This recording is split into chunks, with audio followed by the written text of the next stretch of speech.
بسم الله الرحمن الرحيم. الحمد لله رب العالمين والصلاة والسلام على سيدنا محمد وعلى آله وصحبه أجمعين.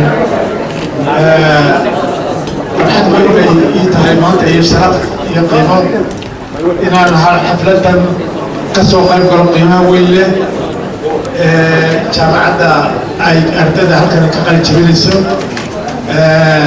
waa wax weyn maamuus weyn iyo sharaf bay ka wada tahay.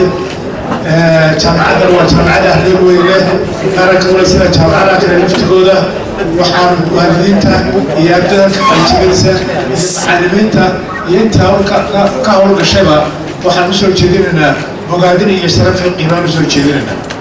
waxbarashadu iyo dadka ka baxaya jaamacadaha waa liidarskii ama hogaankii mustaqbalka dalka iyo dadka iyo ummadda weyn. marka mar walba waxaanu siinaynaa ahmiyadda weyn ay leeyihiin ayay ku leeyihiin sharaf iyo qiimo naga wada mudan yihiin dadka iyo ummaddana ka mudan yihiin.